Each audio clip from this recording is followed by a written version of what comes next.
Hello, Hello. and welcome to episode 12. 12. 12. It is 12 of Budding Bromance. Hi. Hi. We're almost teenagers. We're almost teenagers. We are tweenagers. It's in its tweenage years right now. Oh Lord, we're in the rough years now. Yeah, we're going to be The- super edgy. The rebellious, Super edgy from 12 to 14. this year. vulnerable to the alt-right pipeline. Yeah. Prime vulnerability. Straight up though, dude. Oh my god. It's okay. We don't know who we are yet, you know? Yeah, we're still discovering it, right? Yeah. But yeah, how are you? What's been going on? Oh, well, first, I should probably say hello again. Hello. And, if you don't know who we are, my name is Sergio. My name is Nick. Yes. And hi, welcome to the podcast where we talk about whatever we want. It literally doesn't matter. So, yeah. What's one thing we're going to talk about today? It being Joever? It's Joever. Oh, it's Joever. It's Joever, dude. I want to talk about that lingo actually. Yeah? I've been watching it's gonna sound nerdy, right? But I've been watching a lot of Yu-Gi-Oh YouTubers. Okay. Like a lot of tournaments and stuff. The way they talk is like, you know in movies, like when people talk like hackers and they're like, oh, these noobs don't know what's going on. You know what I mean? Yeah. They talk like that unironically, Uh-huh. but like it doesn't feel weird. It's just so funny to hear them say it. Like I feel like you actually use the vernacular in a serious term, yeah, like in because real it's life. like they started saying it ironically. But like it's gotten to the point where they just say stuff like, "Oh, it's Joever. It's so It's Joever." so Like they Joever. say It's it so unironically. Joever. It's like they literally do. Yeah. Like if somebody makes like a blunder and just like ruins their whole board and like they're gonna lose they'll start saying, "Oh, it's Joever. It's Joever. They got it on the oh, it's so Joever." That is awesome. I love that. I love that though. I love it's- adoption of vernacular that's just like it starts ironically and then it just becomes like unanimous with just like you just normal things that you say. Mhm. No, it's hilarious. Like I don't know why. I think that's the reason why I watch the tournaments because the commentators. The Yeah. reason it's like two specifically. They're very goofy, you know. God, I love that. What's another term? Another term. They say other things. They'll be like, "It's Joever" if somebody loses. They'll be like, "Oh my god, what do they say?" I'm trying to think of just gaming terms now. Like what's a gaming term that like Zoomers have adopted like super readily? Zoomers? Yeah, just Zoomers in general. Zoomers don't really say a lot of gaming terms, do they? I think gaming terms are like emote on them. Yeah, I guess. Yes, I don't know. That's not a term, really. I don't know. I mean, all I know is like Take scuff, the L. scuff, take the L, friggin' just stuff like that. Like Zoomers, it's like Zoomers aren't like game. It's not a gaming term, Mm-hmm. but it did just kind of become adopted. Zoomers. I don't hear any of them say scuffed. Yeah, I guess. I mean, That's like a boomer term. an almost. older That's term. before us. You know. Really? I swear that's before us. I don't know. I've been hearing scuffed occasionally. Maybe. Never mind. Take it back. Never mind. Go ahead. Regardless, like Zoomer itself is an example, I Ooh. guess. Dupe. Dupe. They call things dupe. I mean, Dupe- that's not a gaming dupes, term, dupes. but like, you know, Dupes. Yeah. like it's a Fortnite dupe. It's a Roblox dupe. Oh yeah. The Oh Minecraft god, dupe. I didn't like that. I didn't don't- like whenever dupe was like dupe. I didn't like that. I did not like that. I think dupe is too goofy, you know? It's too goofy. It's just it's too TikToky. Yeah, it's too TikToky. Oh, the TikTokification of things. Oh yes, the Mr. TikTokification. Beastification of things. The e-girlification of things. The e-girlification of things. Yeah. Oh, freaking. No, never mind. I don't know. I don't know what I was thinking of. Anyways, Straight into it, you know? straight into it. What was I gonna say? Oh yeah. One of the topics we're gonna talk about. Yes. Wait, what was the topic we were gonna talk You about? said it's Joever. It's Joever. Yeah, it's Joever. Like we're Yeah? just. It is It's Joever. so Joever. Where did it come from? It's that meme of Joe Biden, and he's like, it's like this dramatic It's Joever. picture, Okay. and he's like, You're it's right, like you're a side right. profile, and he's looking down like, and it's just like it's Joever at the bottom. I've heard it being used, right? And I think my favorite way it was used was whenever Bernie, like the day Biden announced his re-election, Mhm. and Bernie immediately came out like half an hour later saying like he endorses him and he's not going to be running. It was Jover. Yeah, Like it was literally Jover. Like it's Joe. it's that's it. Joever at that It's point. Jover. Like hope for Bernie running. Hope for like Bernie 2024. Jover. That's Have you seen American Horror Story? No, I haven't. I've seen like the first episode of a single season. Mm-hmm. Do you know which season it was? They're all like anthologies. Oh So. yeah. Of it was the one where the girl gets. What was that? Bro, that was scary. What was? It's the one where where a girl is like a witch, and she Coven, probably. Or Coven. It probably Apocalypse. it's the one where she gets how do I phrase this? I mean, I haven't seen whatever you're talking about. Like, I've only seen like 2 full seasons, and I just started like a random one Okay, well, because my because friend wanted to watch it it. was one where like she got like drugged at a party or something, and then like it's just bad things happened, I guess. I don't know. I'm assuming Coven if it's a witch. Yeah, but like there's like are you okay with me spoiling like the ending of the first episode? Is the audience okay with it? Yeah. Let's give them a second. Are you okay? Yeah, with they're okay with it. Yeah? Skip forward 10 seconds. Sure. So because she's a witch, like anybody she has sex with dies. What? Like you just die. So she used that to like kill her abuser. Oh Because wow. he like they Okay. were like in a crash, and then oh yeah, skipping on like so 5 more seconds. 15 seconds 15 because seconds. 15 seconds is easy. Yeah. So then like they're in a bus crash, and then like this one like jock dude that was like nice Mhm. and like was like a good guy dies, and then like the dude that who like assaulted her was like in the hospital. Then she like got on him and then killed him in that way. Oh wow, in the Yeah, hospital. Yeah, it was. And after that, I was like, okay, I don't need to watch this. It's fine. They're definitely something. They are something. I think. So I was gonna say, I started watching one season. I'm like four episodes in, I think. Uh-huh. And the season's called Cult, right? Okay. And the season was like filmed right after the election of 2016, right? I'm sure you Nice. can see where this is going. Yes. Maybe. The whole season's like literally about the election of 2016. Like a cult of personality almost. Literally, yeah, like a cult of personality. Like, for the most part, it's like, I don't know. I mean, it's weird. Basically, what I'm trying to say is like the way the people talk in that show is just so over the top. Like too cliche. I don't want to say too cliche because for some reason it works for me, but like I feel like it makes fun of like every single side of the politics. I feel like. Okay. I mean, obviously not the third parties. I don't think, but like no, even well, the third parties. because stuff, third parties have no. They don't count, right? They don't exist almost basically. Yeah, but like it's just the way like people are like, oh, these liberal sissies, like there's liberal sissies in the show, and then there's like the conservative racists, conservative racists. So it's like it's very like cliche in that regard. Everybody, the way their characters themselves aren't stereotypes, right? But the way they talk is like a stereotype, which is what I'm saying. Like it makes you it took me out when I first saw it because I was like, why are they talking like that? Like this woman was like, oh my god, like Trump just got elected, like we're gonna like our whole lifestyle is gonna change, and then it's like revealed later on she has like severe anxiety. So like I mean, so it's like I guess it gives an explanation, but it's just the way that they're like talking that it's like she legit believes that she's just gonna like get her brains blown out like by like a random conservative just walking on the street. So like people joke about liberals saying stuff like that, right? Yeah. But like it's just a very like funny. I guess it's just funny dialogue. Like it's just like you watch it and you're like, okay, this is too far out there. Is that what they're going for? And then like it seems like it, and you're like, okay. I guess I'm just talking about it because I'm like we're talking about it's Joever and like how people say things ironically. Yeah. It feels ironic in the show, but then they take it seriously. But then it's like ironic again. But to be fair, like that irony, the people saying those kinds of things, while not maybe necessarily saying them like in person, just a lot like actually in public in real life, do express very similar sentiments online. It was a chime. Oh, okay. Yeah. Sorry. It's okay. I'm hearing a lot of noises right now. We're being haunted. Did you hear that too? It's like, no, it was just you. Get out of my head. Get out of my head. It came from inside you. No, it's online. Mm-hmm. Like people express those sentiments literally online. Yeah, no, like they're like, we will all die from like racist that's the way to conservatives. describe it. It feels like like online people. And the characters, yeah, it's like it feels as if it was written by people who are like permanently online. Yeah, is what you're saying. Exactly. I mean, every season is written by the same guy, but like, I don't know. It's just like, I think there was one season called Asylum. Loved it, like through and through. That season was really good to watch. It was fun to watch.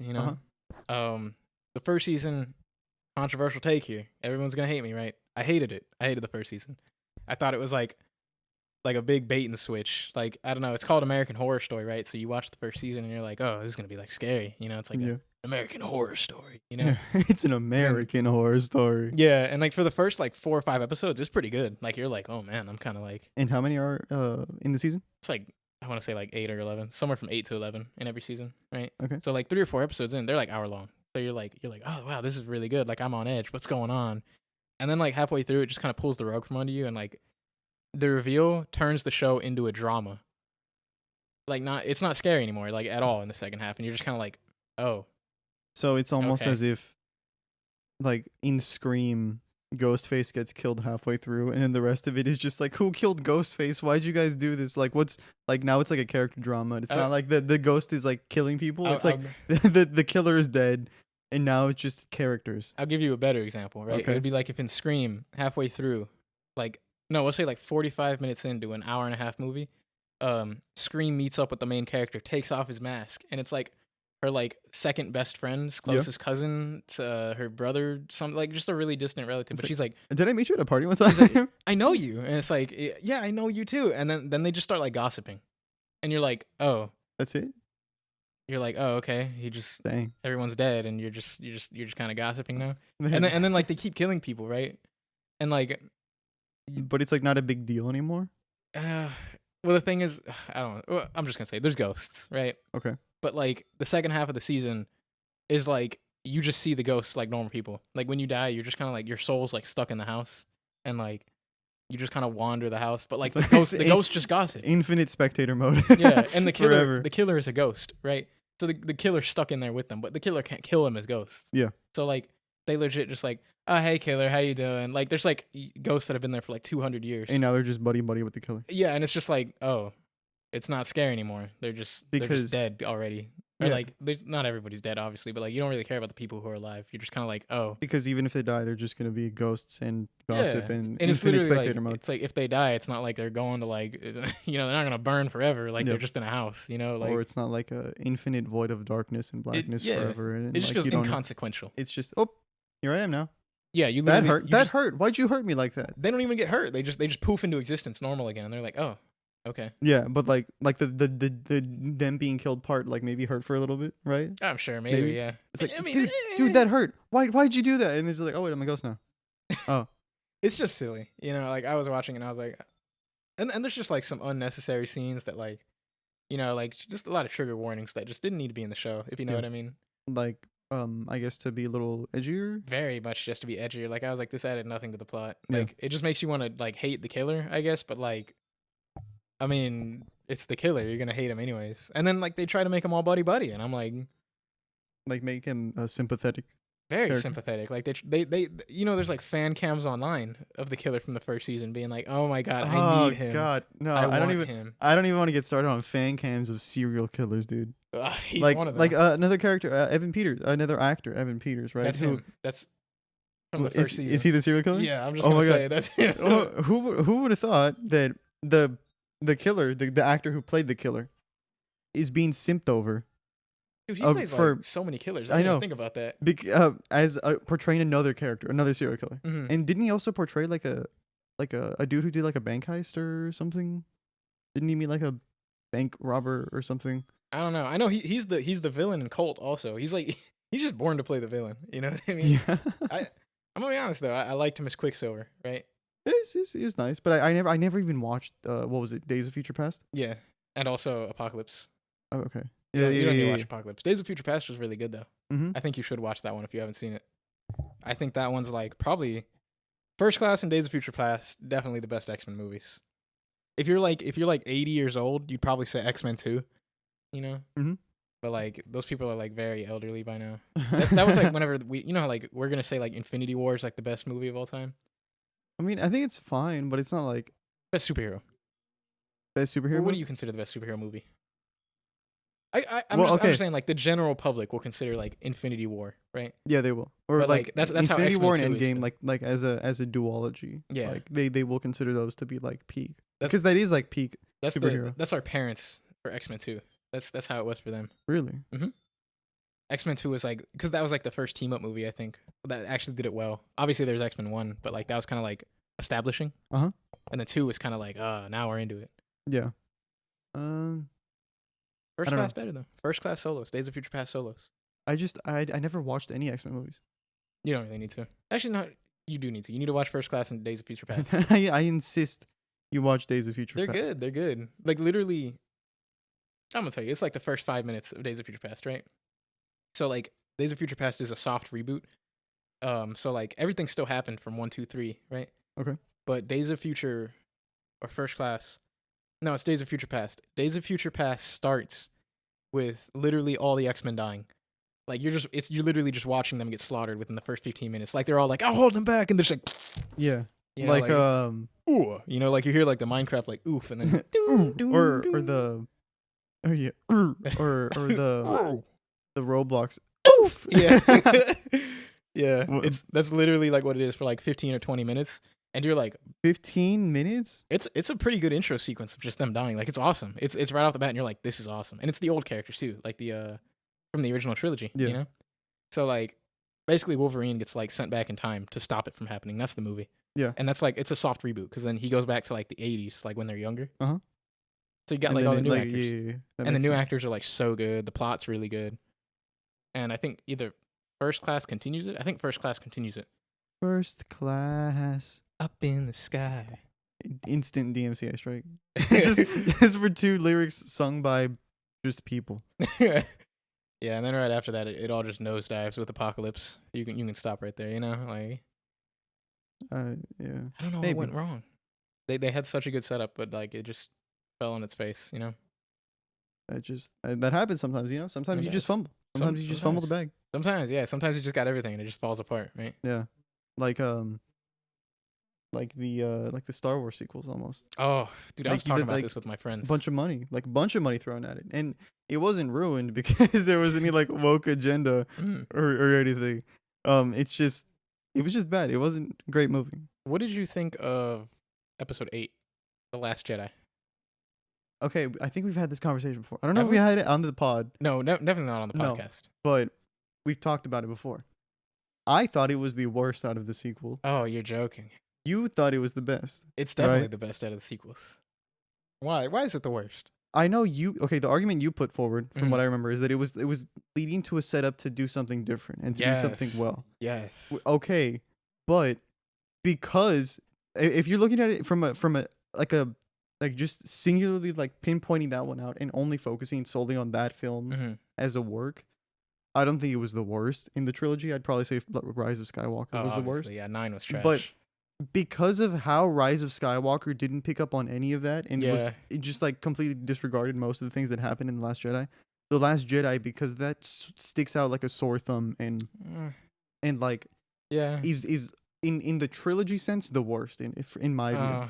I disagree still. Because it just like it took so many it made so many different choices and took so many different paths that could have paid off, but because none of them did, literally none of them were acted upon, it just it's too it's just like a really weird I just like side note. It's like, oh, this happened. None of this matters, right? Yeah. And it's just like it wasn't great to begin with, so it's just kind of there. I still consider it the best movie out of the trilogy, though. Like, I think it's the movie that if I had to go back and I had to rewatch all 3, I'd go and watch that one. Not even freaking Force Awakens.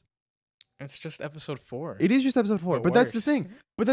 That's why a little worse, right? Obviously, but it is still like a very proven, like good movie, like decent movie. It's not as good as Episode 4, right? Not as good as Episode 4 in the sense that like it kickstarted an entire franchise and like did this entire thing. But it just like almost beat for beat is Episode 4 in some sense, right? Like playing off of nostalgia in a huge way. But it's still like better, arguably a better film structurally than Last Jedi. Structurally, I still disagree. Really? I think The Last Jedi really just exceeds people's expectations, or it lets people's expectations down, depending on what you want, right? Like, you want green milk? I've seen what? You want green milk? Yeah, I want green milk. I've seen 1, 2, 3, 4, 5, 6. I've seen them all, right? Yeah. I haven't seen the TV shows. Not my thing. I've seen like Rogue One and all that, right? And like I haven't even watched Rogue One. There is a pattern in every single Star Wars movie because it's like written into the lore that like, you know, history repeats itself, and like there's always, you know, the rule of 2, right? You know about that, where it's like at a time there can only be 2 Jedi and 2 Sith. Like the apprentice and the master, and then the apprentice and the master. I did not know that. What does the Old Republic fit into that then? That's like before they made the rule, right? Okay. But like there's always like all these rules, and like, you know, the force will always be balanced. So if there's Jedi, there's a Sith, right? If there's this, there's that. You know, if there's good, there's evil. And it's like these prophecies that are written are all fake. They're made by the Sith. If you like read deeper in between the lines, the Sith made these all just to scare the Jedi, to be like rule them by fear, even though they don't realize it. And because of that, the Jedi are trash. They always fail, right? Like episode 2, the Republic falls apart, right? Because of Order 66. I'm sorry, 3. I watched the video on somebody covered like the politics of the prequels. Yeah. And have you watched it? I have not watched it. No. No, I don't remember who it was by, but it was like their one hit, like they're like a one hit wonder, where they had that one video pop off, right, and then like the rest of their videos are fine. Also, right, obviously, but they just never reached like that same height. It was good. Like they did a really good analysis on the actual inner workings of the politics that went on in the prequels. And I think one of the first things they said in the video was like, lots of people hate on the prequels, because of how heavily they focused on the politics, but not necessarily because the politics themselves were boring or badly executed. No, definitely not. I think it's because it resembled so closely our political system and our our framework, to the point where it's like, oh my god, you have all these senators and all these delegates that like do nothing and just like just whatever and like talk, and you're just like, I hate this. I don't want to deal with it. I don't want to look at it. Show me lightsabers.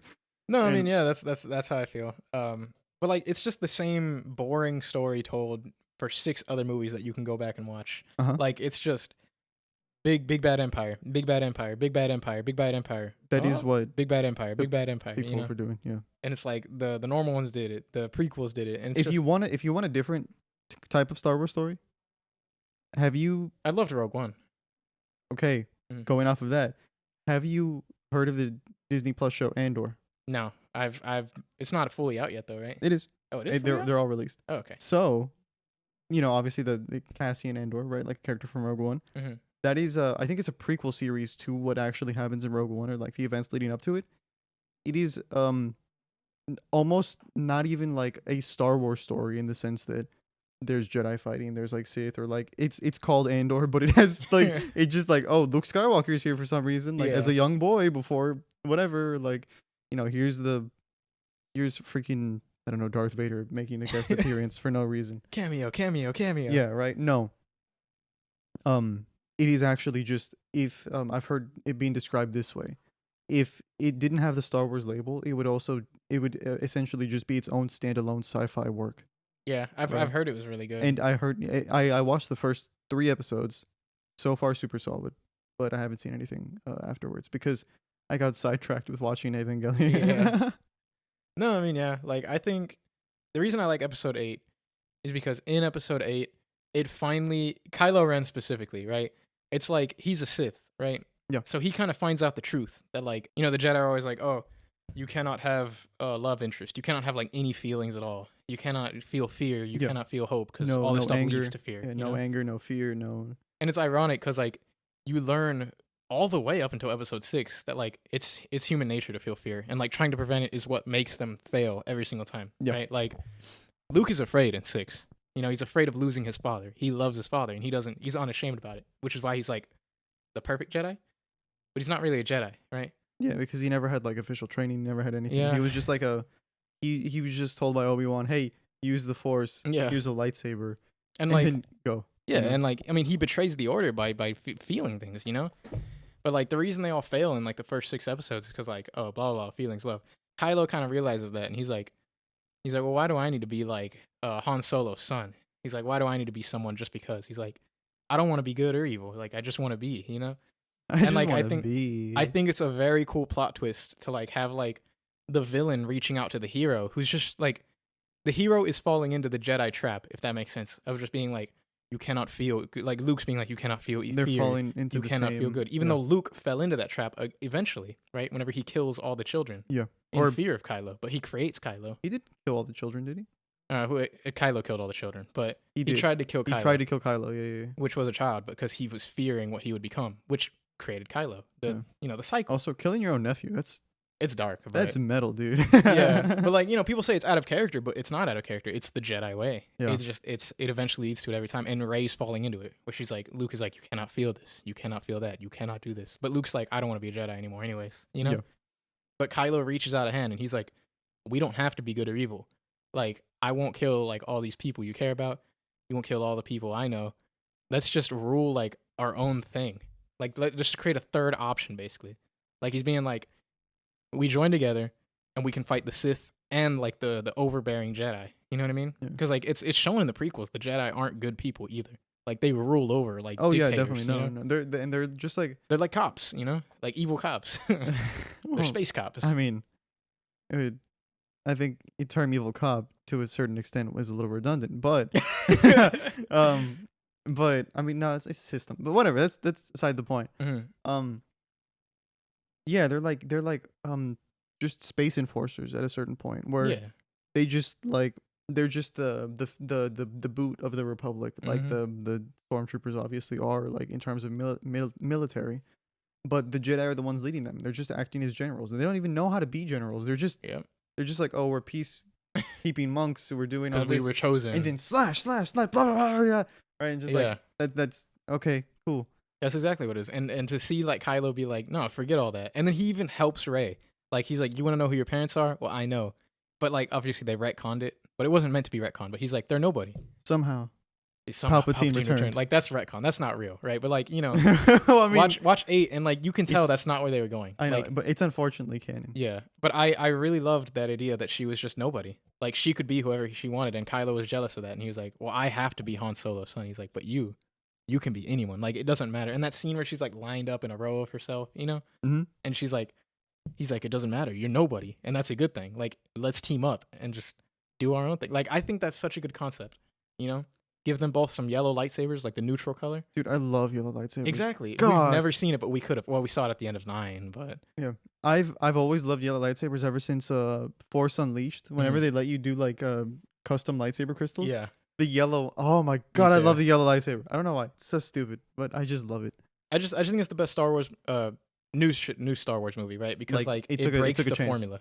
It took a chance. Yeah, it breaks the formula, and as a movie by itself, like I think if you put that into like Marvel, if you put that into like DC, if you put something that breaks the formula like that into any other series, everybody would have loved it. They would have gone crazy. They would have been like, "Yes, that's awesome!" Like we get like a new take on it, right? But because it was Star Wars, I feel like it didn't work. Because of like all the prophecy and legacy stuff, right? Maybe. I think conceptually, everything that you're saying makes sense, but just the execution was not there. I still disagree. I think the execution was great. I don't know. Maybe I'm wrong, right? I haven't watched it in a long time. I could be, maybe looking back on it, maybe it is the best one. I think it was the most beautiful Star Wars movie ever made too. Whenever they're in that sand and it's like the red sand spews up, like that's beautiful. That was cool. The space of like whenever Leia's like on the ship and like it's just pure black and it's just the destroyer versus that little tiny thing, Hey, but episode 9, Leia just they use lightning. Oh, Palpatine returns. Yeah. The blue spear. Like, bruh. What happened? Hey, somehow Palpatine returned. Somehow he did return. Dude, God, I love the fact that line's become a meme. I thought it was a joke. Like everybody was tweeting it when the movie came out, and I was like, "Oh, is this like a joke?" And then like I saw the opening scroll, and it's the first thing. Somehow Palpatine returns. No, but it's just like, especially like the clip, like where Oscar Isaac's talking about it, right? Oh yeah. Like he literally says some like words verbatim. Somehow Palpatine returned. And it's so it encompasses like what the sequels are at their core. It's just. This happens. Yeah. Like no emphasis, no nothing. It's a single throwaway line. Somehow Palpatine returned, and just like looking like, and that's it. Yeah. That is the whole thing. And nobody questions it. Nobody's like, oh wow, like how? It is the one scene that can encompass like if not the entire sequel trilogy. Right?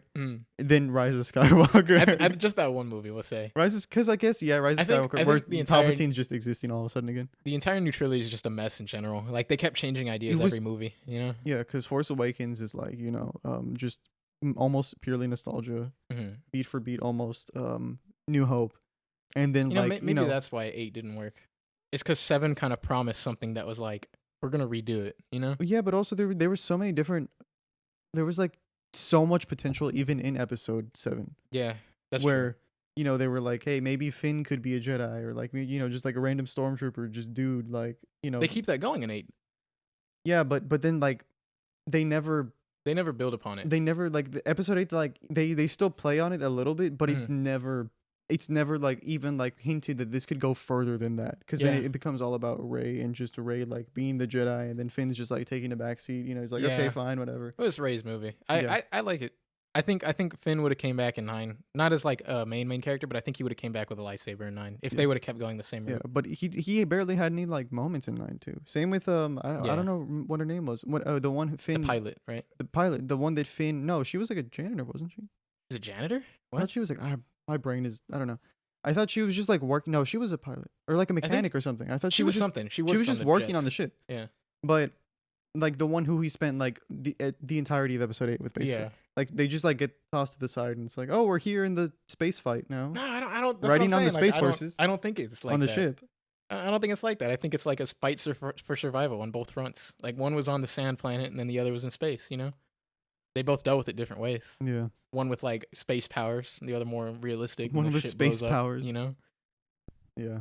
Well, but it's just, I don't know. I don't know. I felt a lot of tension in 8, and I was like, man, like this could be it for our characters. Obviously Speaking not. of tension, Go ahead. okay. Whenever Rey and Kylo kissed at the end of episode 9, the tension that was there was non-existent. I didn't feel any tension. I didn't know what to expect. All of a sudden, just it was the Jedi. mooching, It was the Force right? that did that. To him, with Palpatine's last breath, he was like, yeah, he was like shoving their faces together.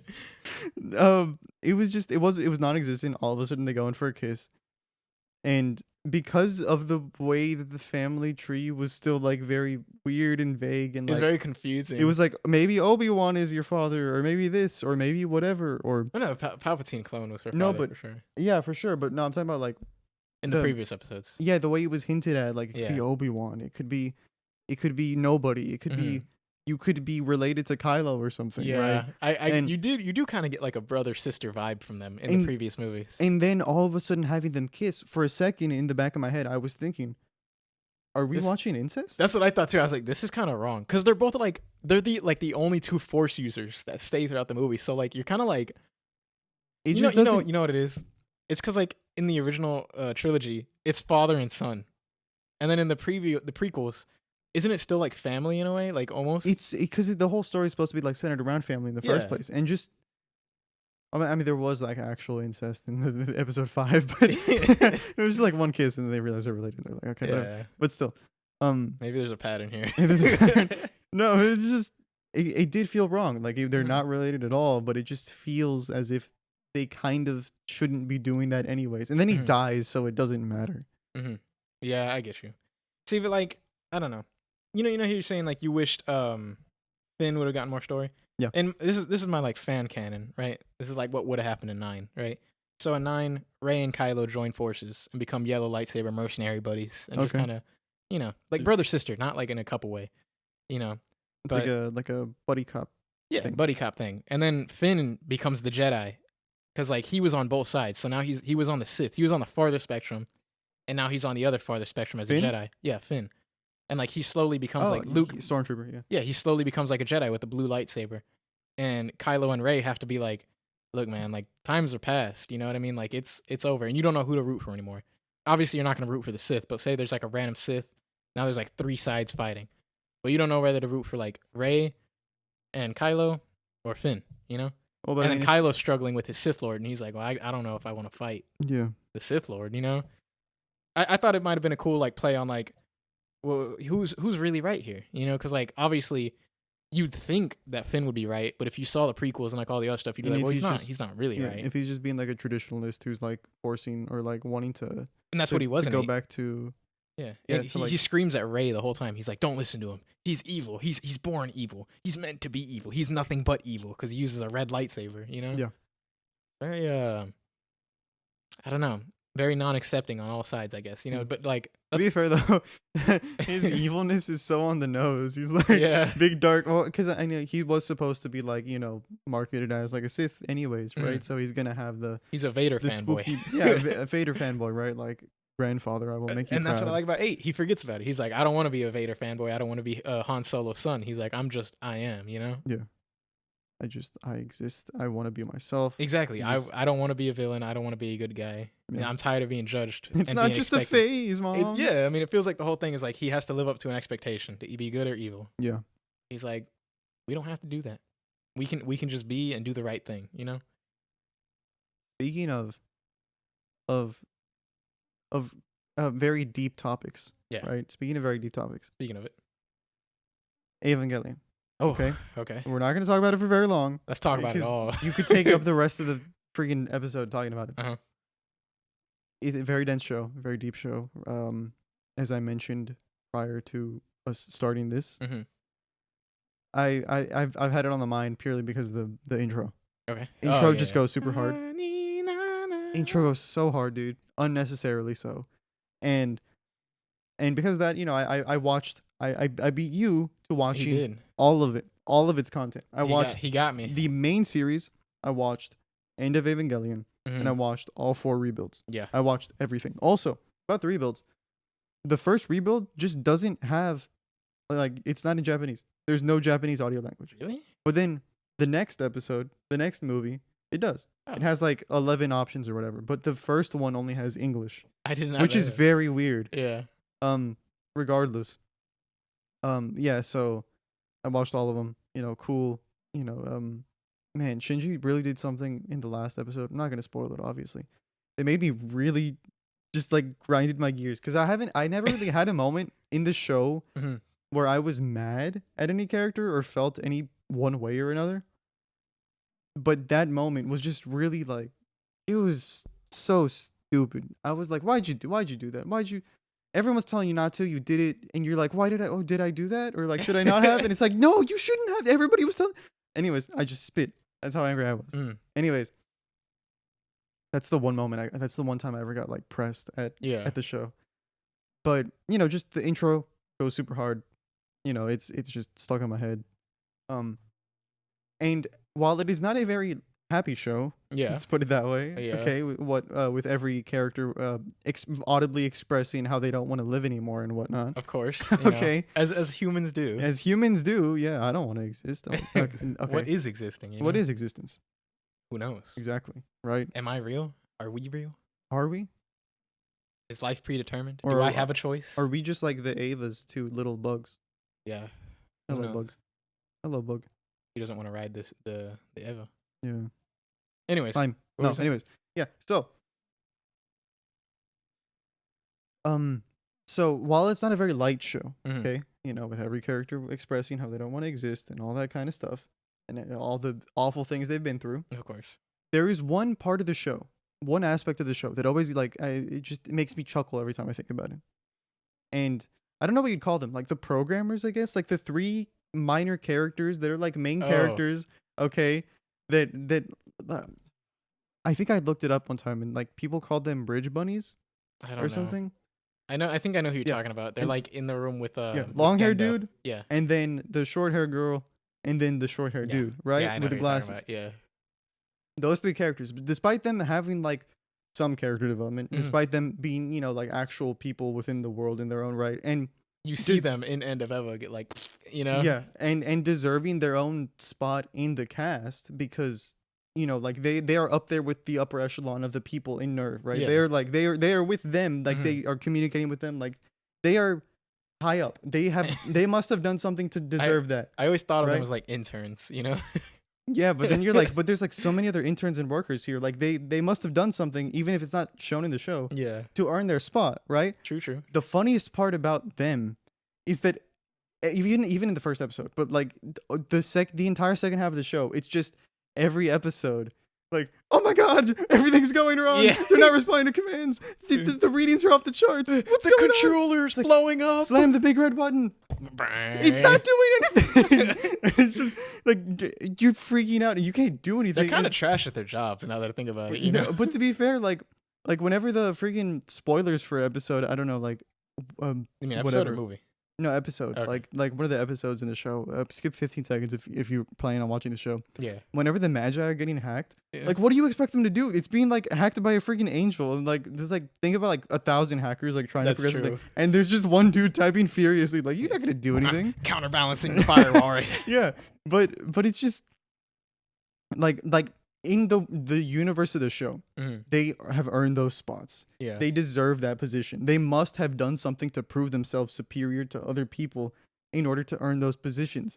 But because of the nature of the show, because everything has to go wrong every episode to have like some plot, to have like, you know, some crisis, they must necessarily be bad or Well, like have no power. It's kind of at that like moment. real life. You know what I mean? Like in real life, you don't get promoted because you're good at your job. You get promoted because people like you. You know? Maybe they're just like good at socializing. I don't think so. I think it is just the fact that Ritsuko is like is in love with one of them, the short-haired girl. Yeah. Or she's like in love with Ritsuko. You know what I Yeah. mean? Like I think it's just their social skills. They're just climbing the ladder like I that. don't think so. I think it is that like they deserve to be there. I just Maybe they just never took a sick day. You know, and he's just like, well, you need people who don't get sick.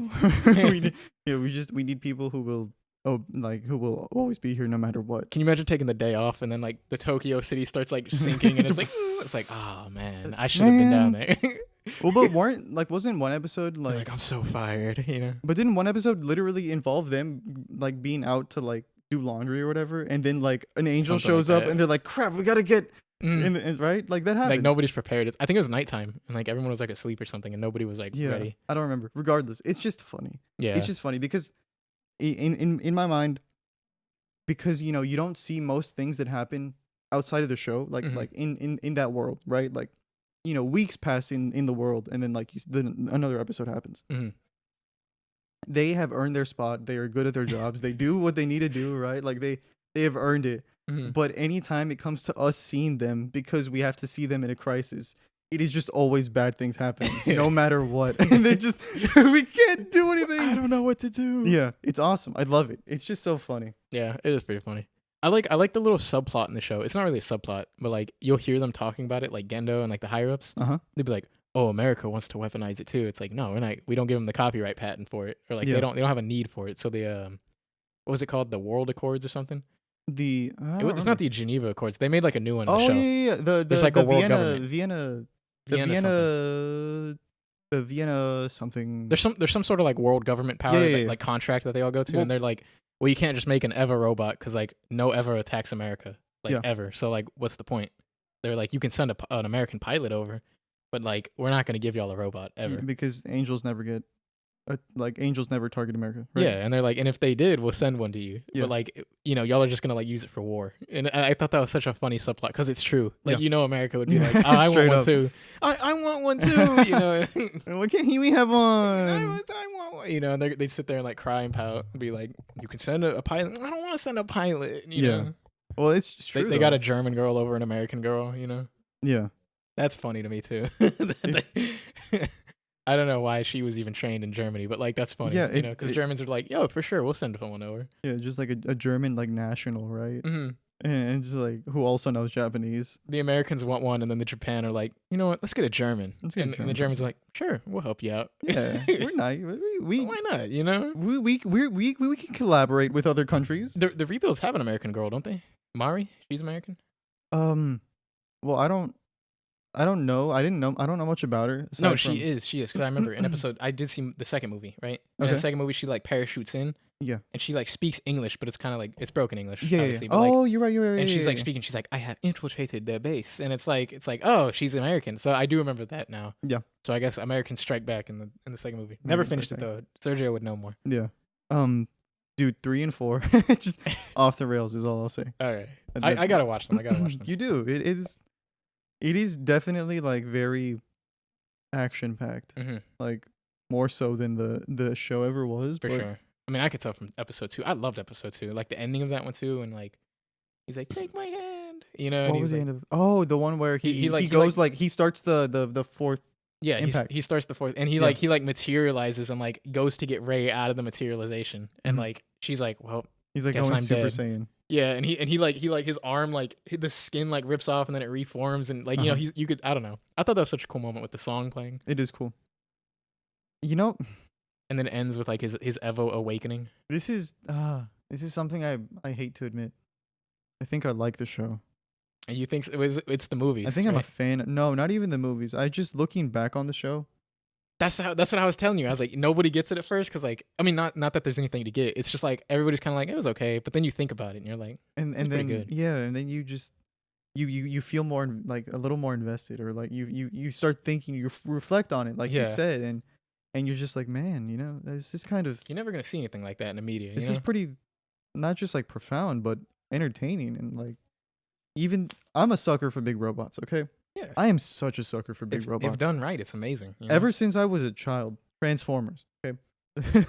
I watched the freaking first Bayformers movie when I was like 5. Mm-hmm. Right. I've mentioned it on this pod. Mm-hmm.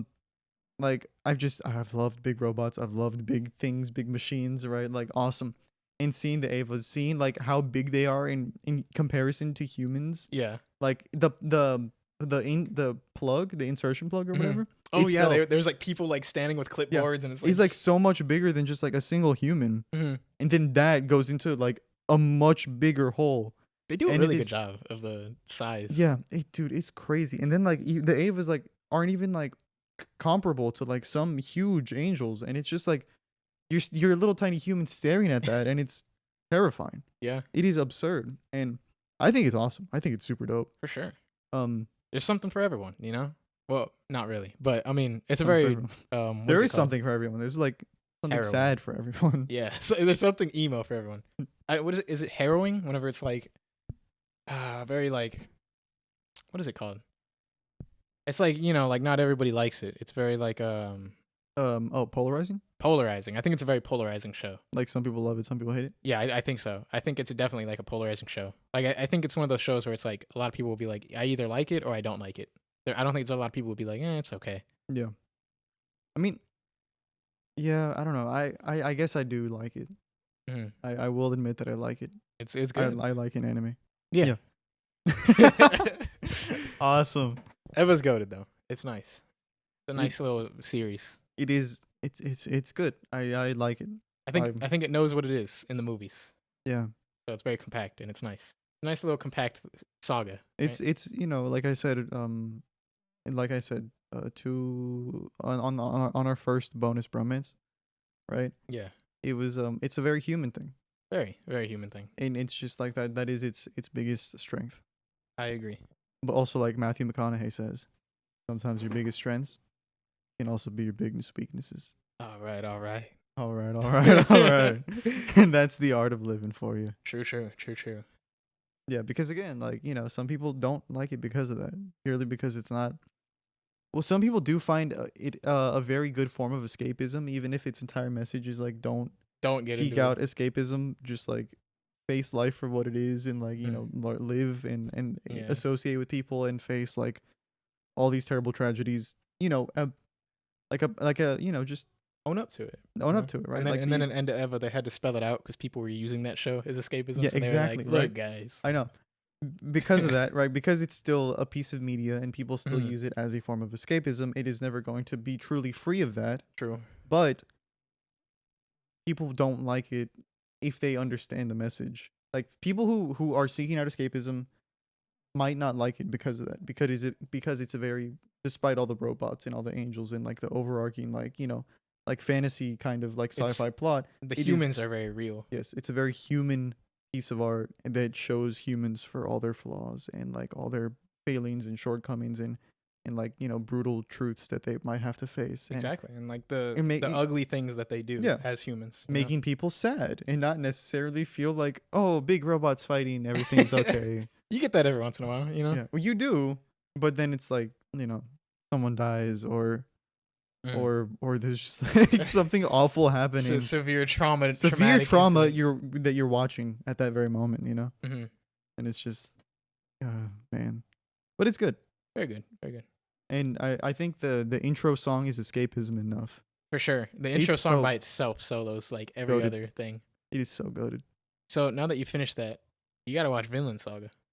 Oh, yeah. There's a Vinland Saga's become like pop culture. You'll see in TikTok comments sometimes if like people are like being very peaceful, right? Like, for example, like say there's a video of like somebody trying to argue, right?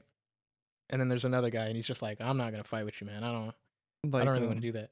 yeah, just You- being like, it's like separating themselves from it. Yeah, you're gonna see people in the comments already referencing Vinland Saga, and I can see it's like a huge thing now. People will be like, "Bro has no enemies. He has no enemies." You've probably seen those comments, or Like, you will. He has no enemies. so it's like a reference to the show. Big reference to the show. I think you should watch it. I think you'll enjoy it. It's also it's human in a very much more brutal way. Okay. You know, like, but not like ever human. You know, I don't think it's like our particular problems. But like, it humanizes the people in war, if that makes sense. You know. Yeah. It humanizes soldiers, I'd say, more than anything. I think you'd maybe enjoy that one. Maybe not. Who knows? I enjoyed it. Yeah, we'll see. We'll see. We'll see. I might give it a shot. Season 1 is out. Season 2 is coming out. Is it like in the process of coming out currently, or is it like? It might be already out already. I think it might actually finish season 2, but there's still like a lot more seasons. Yeah. I think. Oh, speaking of things coming out, but also like maybe being put on hold, the writer's strike. Oh, my teacher actually told me about my writing professor told me about this. You know, Nice. the Writers Guild of America is striking all across. Yes. Do not cross the picket line. There will be no more media, for who knows how long. Yeah, don't cross the picket line, you freaking loser. Yeah, ever. Yes, just stay freaking loyal to your friends and the people you work with, and just fight for good pay, I guess, or like decent pay. You know what's funny? My teacher's part of the WGA, right? Yeah. And he was like, "Well, there's other writing guilds all across America. There was like, I think it's like IATSE or something like that. Yeah, there's, IATSE. there's like other ones, right? But like, they don't strike. Only the WGA strikes. Yep. And they're like, if the WGA gets like benefits or anything they want, then the other two will strike and be like, well, we want what they got. Like, but they don't ever strike with the WGA. And he was like, I think it's kind of frustrating, to be honest, but like, he's like, I get it, you know? Yeah. I just thought it was funny.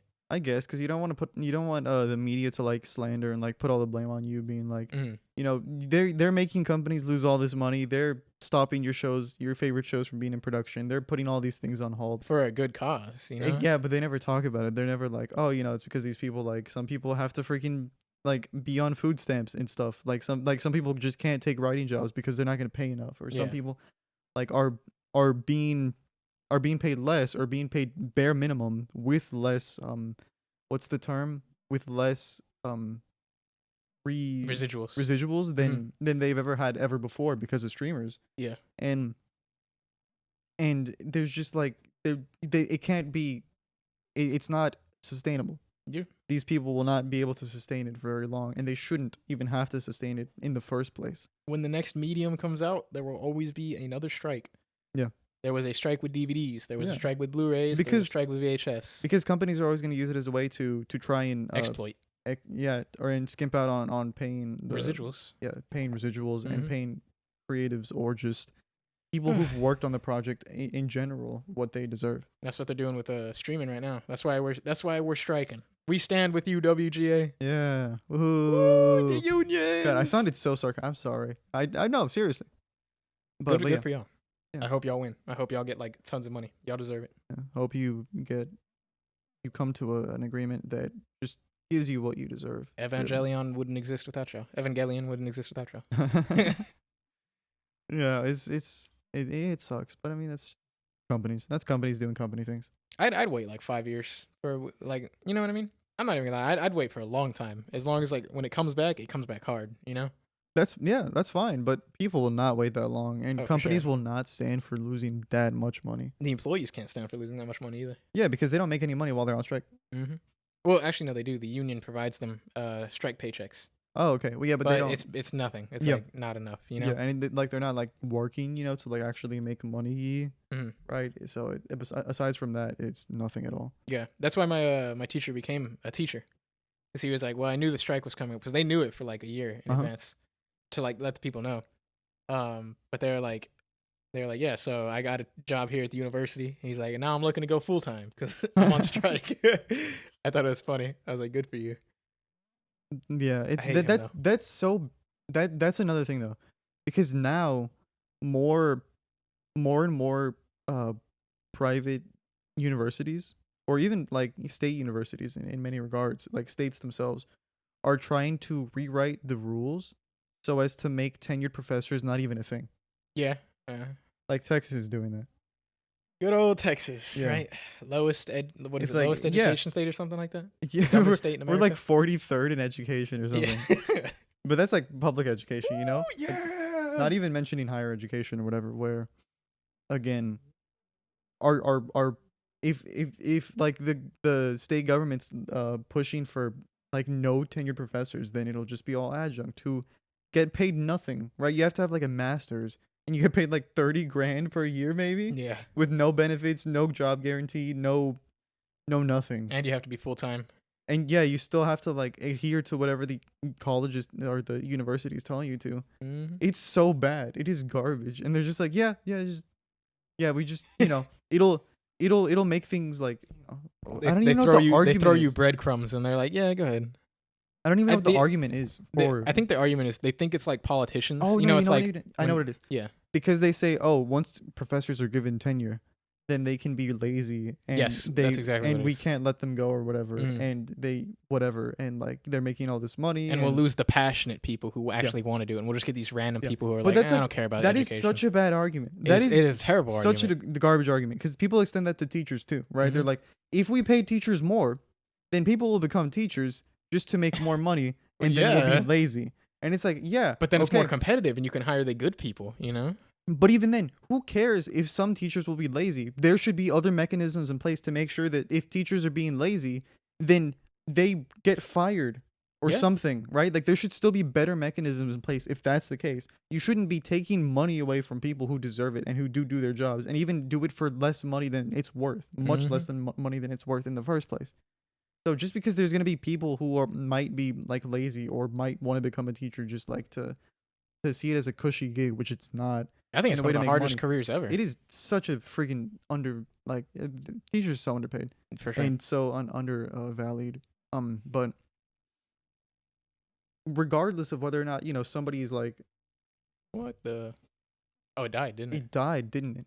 Oh my god.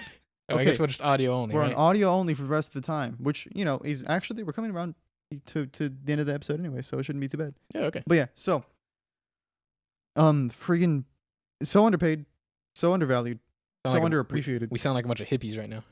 Yeah, and it's just it's garbage, right? It's terrible. And even if people do become teachers just to get like a quote unquote cushy gig and make more money, that shouldn't stop you from paying every other teacher who's doing their job from paying them, right? I just don't see why they don't do it like how how like nurses do like clinical rotations. Can't they just do like, this is gonna sound silly when I say this, right?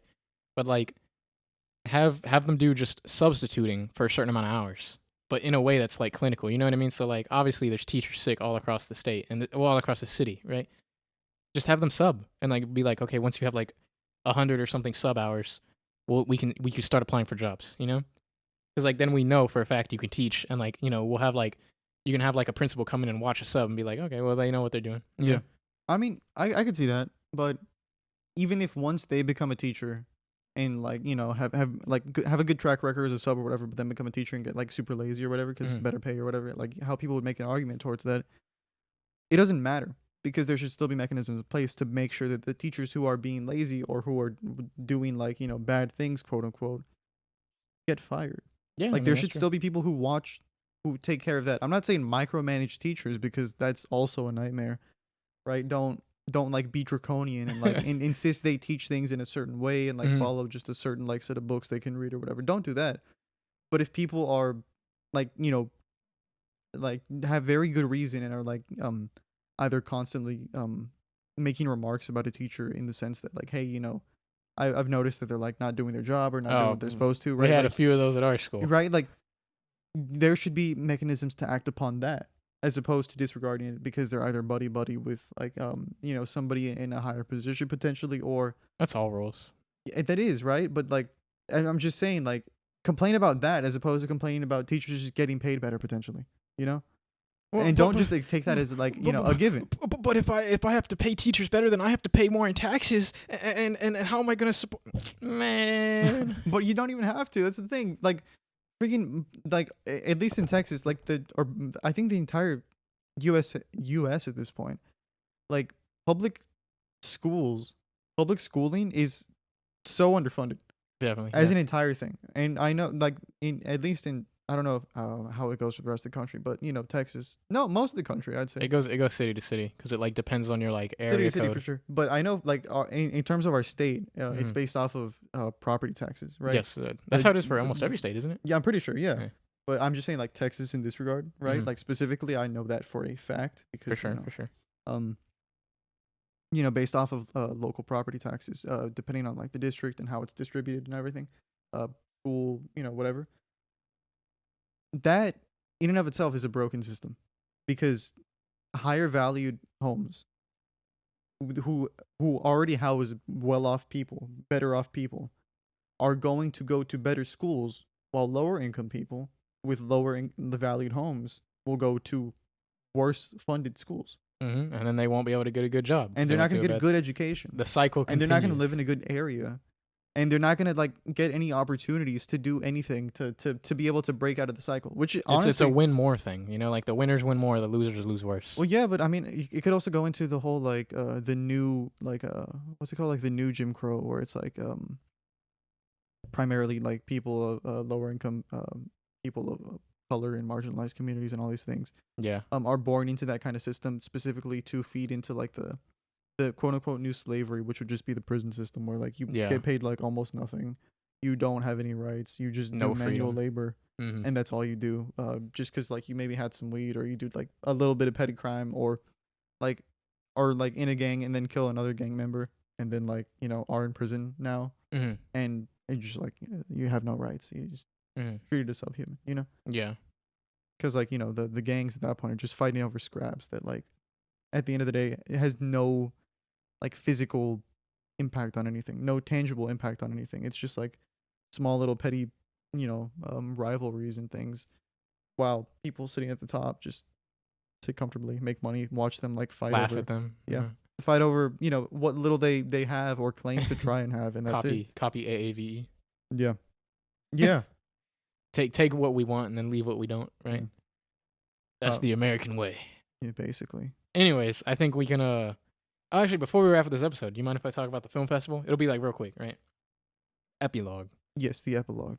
Right. So, if you've been keeping up, we finished the short film for my film contest. It went awfully, right? Blah blah blah. Oh, I did? No. I mean the production. The production. Production was a nightmare, right? We finished it, and this past weekend they screened it at my university in front of like, there were so many more people there than I thought. It was like a full, like an auditorium. Yeah. It was filled. Jesus Christ. And everybody was like dressed fancy too. Like I was dressed like in a nice like button up, and like everybody was wearing like suits and dresses, and I was like, man, this is kind of nice, right? So they did like the students. They have like two categories: the submissions that anybody can submit, and then the contest, where it's like you get paired up with the random people. Yeah. So in the submissions, it was okay. Not a lot of like great stuff, but there was some great stuff, And then there was the contest, right? Now the contest, we were doo-doo. We didn't win any awards at all. There was 5 or 6 in the contest, right? Yeah. Our sound was awful, which I warned them about, right? That nobody listened to me, right? But I was like telling them, we should use other mics with the boom. Anyways, yeah, so like for a majority of our film, you can't understand anything. Really? Because it takes place in a garage, and while the character's talking, the other character's like moving stuff in the garage, like they're looking for something, but like it's in boxes. So like the boxes are like, I want you to talk a little quietly, and then I'll replicate what the audience heard. Hey. My name is. It's just that you just hear like boxes rattling, and like the boom mic just picked up too much audio and didn't pick up the dialogue. Yeah. So it's very like, for a lot of it you can't really hear it. But the good news is that what people did hear, they came up to us afterwards and they were like, "You had the best short film," and I was like, "What?" Yeah, I was like, "What? Are you joking?" They're like, "No, I enjoyed yours the most." Like a lot, there was more people than I thought, which I thought would be 0. Yeah. Obviously not everyone. There was an infinite amount of more people than I thought there'd be. Definitely. Because I thought there was 0.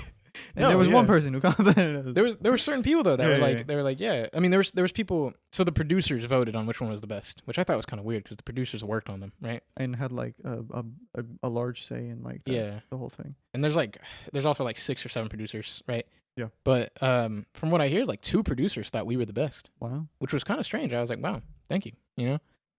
But I mean, overall, I don't think any of us were really bad. I don't think our short film turned out bad. I just don't think it was as good as the rest. The rest were like really good. There was 2 really stand out in my opinion. So I was like, that's beautiful. Uh-huh. But anyways, that's basically it. Like it was just went better than expected, I guess. You know, a little embarrassing, but that's just how showing. That's just how putting yourself out there is. You know, Yeah. it's always gonna be embarrassing. Even if it's perfect, you're gonna be like, For sure. You're always gonna see the flaw. But I mean, people enjoyed it, so good for them. Yeah. And with that, we will end off episode 12. All right. All right. Matthew McConaughey, we'll see you all out the door. Yes. Please give him your ticket on the way out. Yeah, please give him your ticket and freaking tell him that I don't know, tell him to come back to UT and teach. Does he not teach at UT anymore? No. No. He does in movies, I think. He only taught there for like 1 semester, I think, or 2 Really? semesters. Yeah. Okay. That was like whenever I was first starting college, I think. Yeah. Yeah. It was yeah, you're right, I think. Yeah. Well, in that case, yeah, Matthew McConaughey will lead you guys out. All right. All right, good. All right. All right. Goodbye. All right. This way, y'all. This way. All right.